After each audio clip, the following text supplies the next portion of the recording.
어떻게 하면 매도 청구 소송에서 최대한 많은 청산금을 받고 나갈 수 있는가? 첫 번째로는 타감정을 받아보시면 좋겠다는 생각이 듭니다. 법원 감정 평가를 통해서 법원 감정가가 나오고 법원 판결은 대체로 그 법원 감정가를 인용하여 판결이 나오게 됩니다. 다음으로는 준비 서면보다 더 중요한 입니다. 법원 판사가 읽는 준비 서면보다는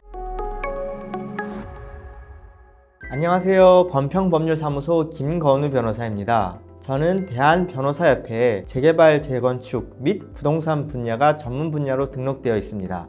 오늘은 당 법률사무소에 매도 청구 소송을 당했다면서 이를 어떻게 하면 되는지 문의 전화들이 많이 있어서 이에 관련해서 매도 청구 소송에 대응하는 3가지 방법에 대하여 말씀드리도록 하겠습니다. 우선 들어가기에 앞서서 매도 청구 소송이 어떤 경우에 문제되는지, 또는 매도 청구 소송을 당했을 때 어차피 매도 청구 소송의 매매 대금은 가만히 냅둬도 법원 감정인에 의해서 정해지기 때문에 그냥 마냥 기다리면 되는 것인지 의문점을 가지시는 분들이 많아서 이 부분들에 대해서 살펴보도록 하겠습니다.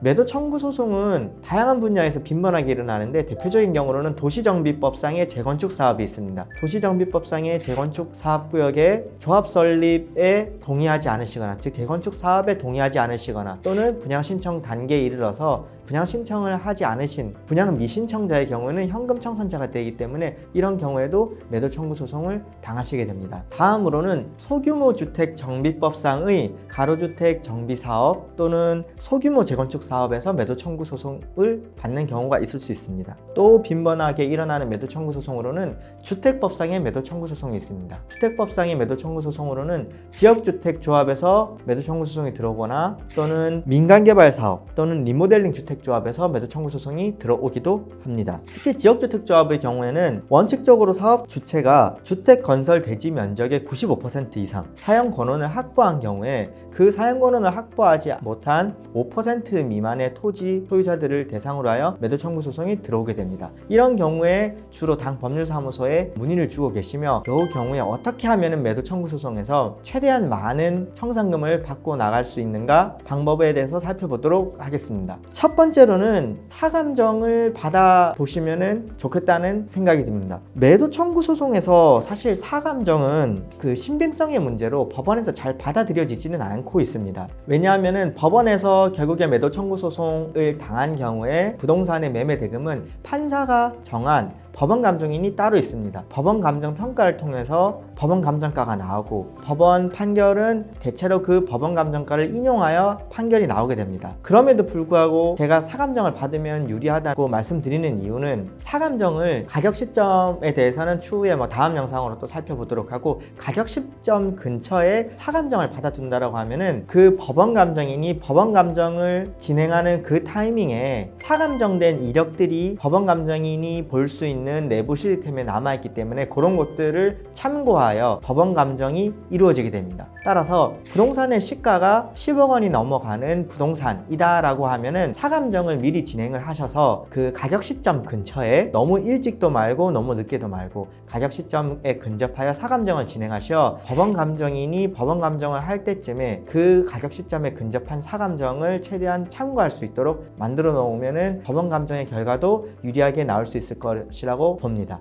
요거 관련해서 제가 하나 드릴 수 있는 사례가 있는데, 일례로 서울 방배동에 주택 재건축 정비 조합이 있었습니다. 고 의뢰인께서 저를 방문해 주셨는데, 매도 청구 소송 이전에 재건축 조합에서는 약 6억 원의 협의 금액을 제안했었습니다. 소송을 넣기 전에 재건축 사업에 반대하시는 분을 대상으로 약 6억 원의 현금 청산을 해줄 테니 협의를 하고 토지 소유권을 넘기고 나가라는 것이었습니다. 저의 의뢰인은 6억 원은 터무니없는 금액이라고 말씀하셨고 저를 찾아주셨습니다. 그래서 이때 제가 가격 시점에 근접하여 저랑 같이 협업을 하고 계시는 감정평가사님을 통해서 약 18억 원 상당의 사감정 평가서를 받아둔 사례가 있습니다. 그러고 나서 매도 청구 소송에 들어갔고, 매도 청구 소송에서 법원 감정인을 통해서 법원 감정을 할 타이밍에 법원 감정인께서도 그러한 사감정들을 충분히 반영을 해주셔서 결국 법원 감정에서는 사감정에 근접한 16억 원 상당의 법원 감정이 나와서 의뢰인도 굉장히 만족하였던 경험이 점이 있습니다. 이 부분 참고해 주시면 좋을 것 같고, 다음으로는 준비 서면보다 더 중요한 감정 의견서입니다. 이게 무슨 말이냐면은 통상 대부분의 서면에서는 판사가 읽는 준비 서면이 가장 중요한 서면이 됩니다. 하지만 매도 청구 소송에서는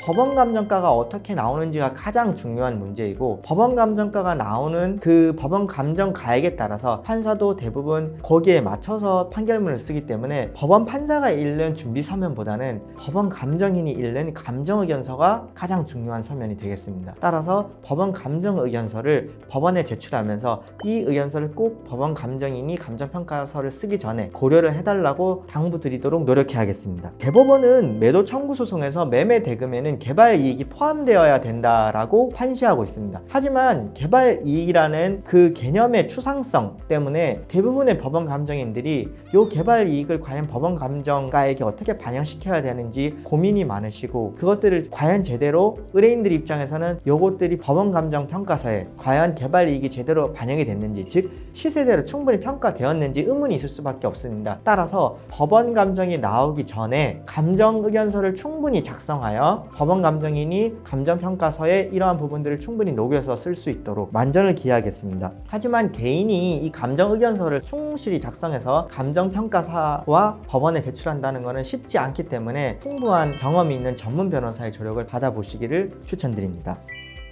다음으로는 여유가 되실 경우에는 미리 인도와 등기에 필요한 서류를 넘겨주자입니다. 쉽게 말씀드리면 미리 빠른 시일 내에 공실로 만들면 매도 청구 소송에서 유리하다는 것을 말씀드리고 싶습니다. 이게 무슨 말인가 그 의구심을 가지시는 분들이 많으실 것 같습니다. 재건축 조합에서 매도 청구 소송이 들어오면 그냥 마냥 버티고 있으면 많은 매매 대금을 받는 것 아니냐라고 착각하시는 분들이 계신데, 매도 청구 소송이 들어왔을 때 거기에서 빨리 공실로 만들고 빨리 임차인이 있으면 임차인을 내보내고, 본인이 만약에 거주하고 있다라고 하면은 조금 무리를 해서서라도 빠른 시일 내에 다른 주택으로 거주를 한다라고 하면은 그걸 공실로 만들고 조합에게 빨리 인도 이행을 할 수 있다라고 하면은 매도 청구 소송에서 반소 제기를 할 수 있습니다. 반소 제기를 할 수 있다는 뜻은 무슨 뜻이냐면은 매매 대금에 이자를 붙일 수 있다는 뜻입니다. 매매 대금에 이자를 붙일 수 있다는 것은, 이게 판결문은 통상 매도 청구 소송은 의뢰인께서 아무런 대응을 하지 않고 있으시면은 동시 이행 판결문이 나오게 됩니다. 동시이행 판결문이 뭐냐 하면은 조합에서는